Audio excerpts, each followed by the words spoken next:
Hey, honey, do you feel like your parents might not like me? Do they make you uncomfortable?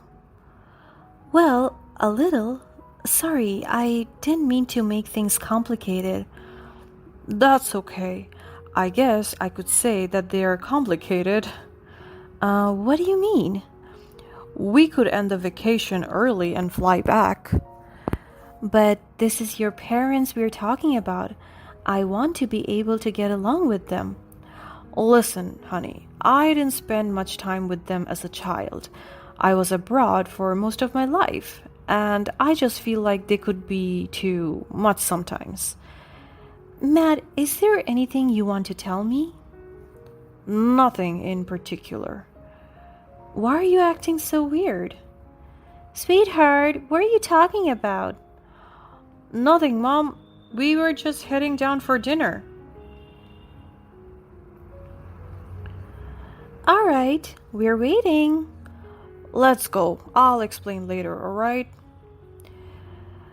My name is Nora, and I had been with my fiance, Matt, for 2 years. We had an amazing relationship filled with love, laughter, and adventure. Since his family was abroad, I had never met them in person before. So when he suggested that we visit his hometown for a few weeks, I was excited to finally meet them.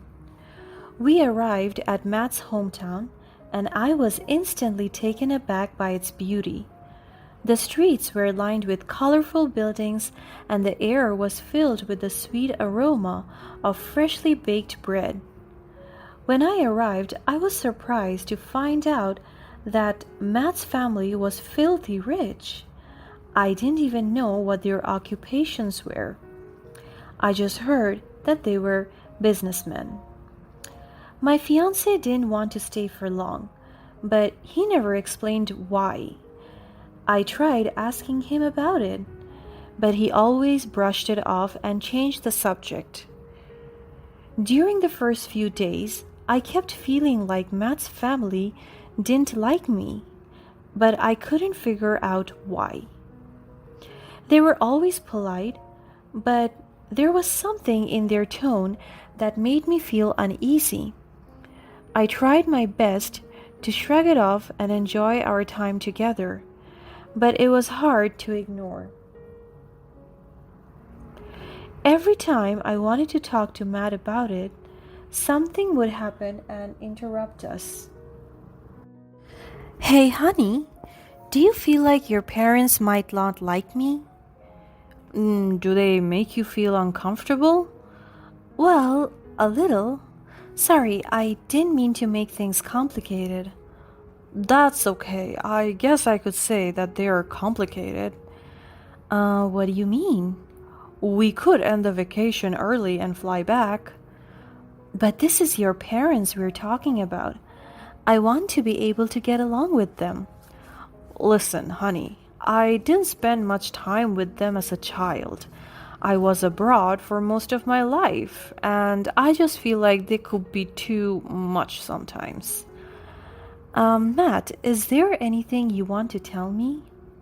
Nothing in particular. Why are you acting so weird? Sweetheart, what are you talking about? Nothing, Mom. We were just heading down for dinner.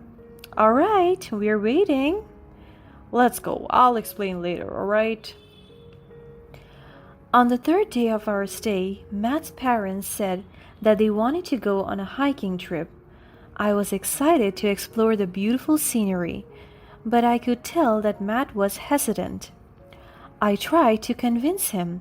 I had always loved outdoor activities, and I was hoping that I could get along better with them too. Seeing how thrilled I was, Matt finally said yes.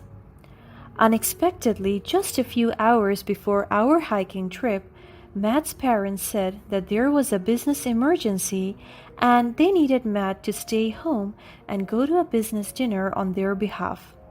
Matt was reluctant, but he couldn't find a reason to disagree. I could see the disappointment on his face, but there was nothing we could do. Matt turned to me and apologized. He explained that he wanted me to spend time with his parents like I wanted to, but there was one thing that he insisted on. He needed me to take his backpack instead of mine. He did the packing for it and was sure that it has everything I needed. He even went as far as telling me to always keep the backpack with me. I thought he was just overthinking, but it was really cute that he cared for me that much. Then, a limousine arrived at our place to pick Matt up. Matt's parents turned to tell me that their business partner was so great that they arranged a whole limousine just to make sure Matt was escorted safely and with the best service. I looked out to watch how Matt got into the limousine. However, I was taken aback to spot a long trail of someone's dress as soon as Matt opened the door. He seemed deeply surprised and he turned around to look at his parents. Nobody said anything for a few seconds.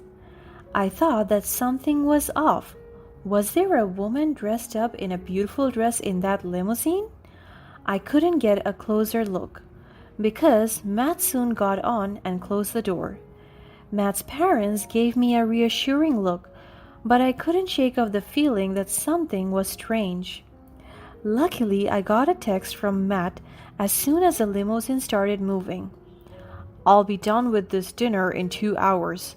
Text me when you get to the mountain, babe. Call me whenever you want. I hope you'll have so much fun. I'll miss you so much." "Aw, I'll miss you too. Good luck, babe."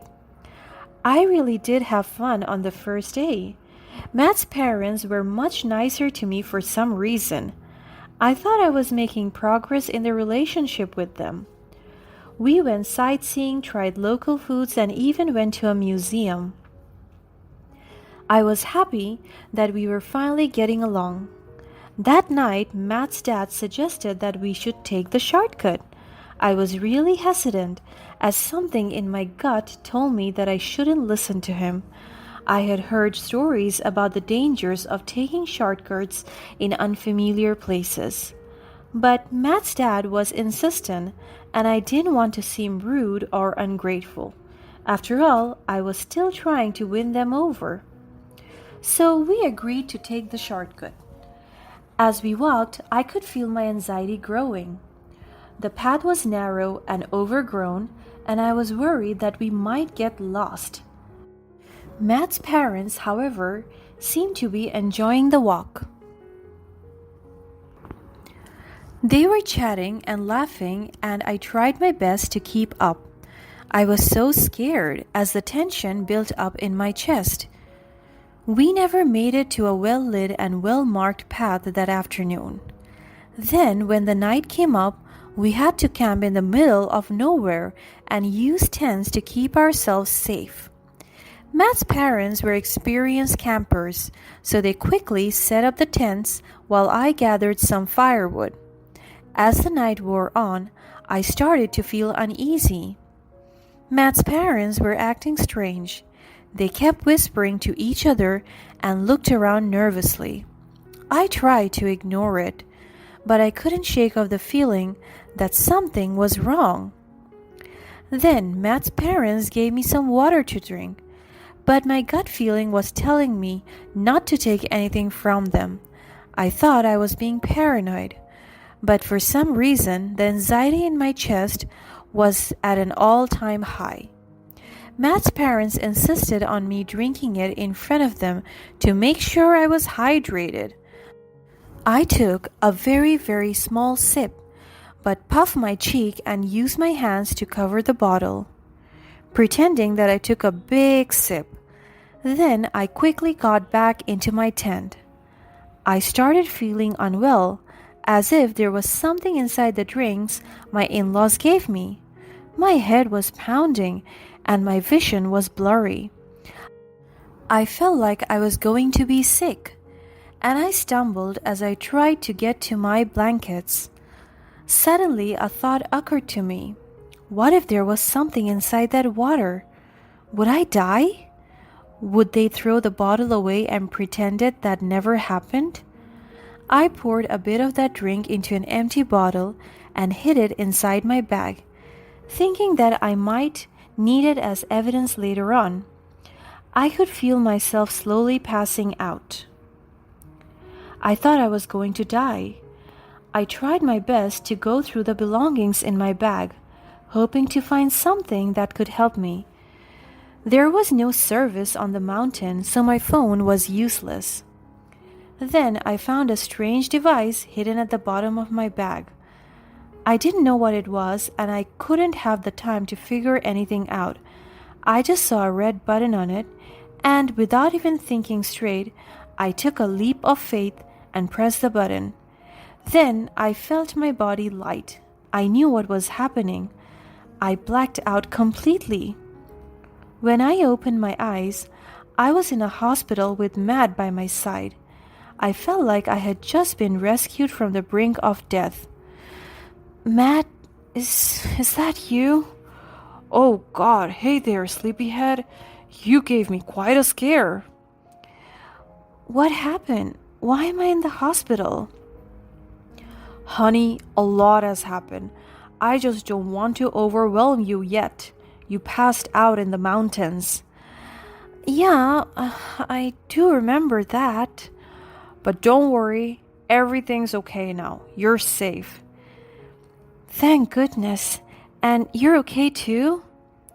Yeah, I'm fine. I've been here the whole time, waiting for you to wake up. I am so glad you're here. I don't know what I would do without you. You don't have to worry about that. I'm not going anywhere. Good, because I need you. I'm right here for you. As I slowly calmed my nerves, I started asking Matt more and more questions. It was then that I finally found out what really happened. The truth was so much more terrifying than I could ever have imagined. Turned out that Matt's parents had always wanted him to stay in the country and marry a wealthy woman so that he could inherit the family's business. That was why they hated me, and the business dinner was actually a date they set up for Matt and another woman.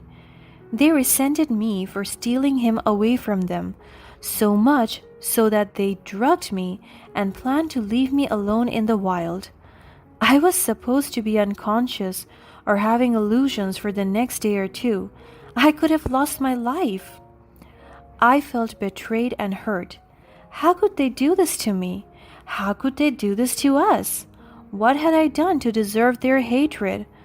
All the memories we had shared together suddenly felt tainted. The dinners, the laughs, the conversations. Had it all been a fake show of affection? My mind raced with questions and doubts. How could I trust anyone again? How could I not see their true intentions before? But most of all, my heart ached for Matt. He had always been caught in the middle of our family's differences, and now he had to deal with the reality that his own parents didn't want him to be happy. I knew we had to confront them, but the thought of seeing them again filled me with dread. How could I face them after knowing what they had done? As I looked at Matt, I saw the pain in his eyes too. I remembered all the times when he refused to stay too long at home, or when he told me that he just wants to settle in the States with me instead of going home. I thought about the ways Matt spoke about the strained relationship he had with his parents and wondered why I hadn't seen this coming earlier. I could feel tears running down my cheeks, and Matt's gentle gestures as he wiped them away. Suddenly, a thought occurred to me. How did Matt get me out of there? I had passed out, and Matt's parents had probably taken off the moment the sun rose on the mountain. Matt, you put a tracking device in the backpack, didn't you? He looked at me and slowly nodded his head. I could see how sad he was, admitting to having expected his own parents' crime. It was crazy, but it was true. That strange object that I found when I almost passed out was actually what had saved my life.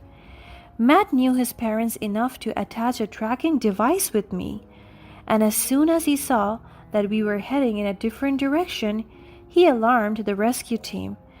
And the moment I pressed that red button, it sent out an SOS sign to them. It helped them reach me faster and more easily. Thanks to the sample of the drink I kept in my bag, we were able to prove that Matt's parents had been trying to drug me and leave me to die in the mountains. They were arrested and forced to forfeit their properties. It was a shock to everyone, but it was a relief to finally know the truth. Matt was devastated by the whole incident, but he remained strong for both of us. He made the decision to donate a large part of his inheritance to charity, saying that he didn't want any part of their tainted money. We flew back to the US and started a new life together. It wasn't easy, but we were determined to make it work. We found a small apartment and I started working as a copywriter. Matt took odd jobs to make ends meet, but he never complained. I never thought I'd be able to trust anyone again after his parents' betrayal, but he proved me wrong. He was my rock, my support, my everything. We started making so many more new friends along the way, and they became our new family. It's been a few years since that fateful day, and we have come a long way. We have built a life together full of love, trust, and honesty. We don't talk to Matt's parents anymore, but we have found a new family in each other. Looking back, I'm grateful for the experience. It taught me that even in the darkest moments, there is always hope. And I knew that as long as we had each other, we could conquer anything life threw our way.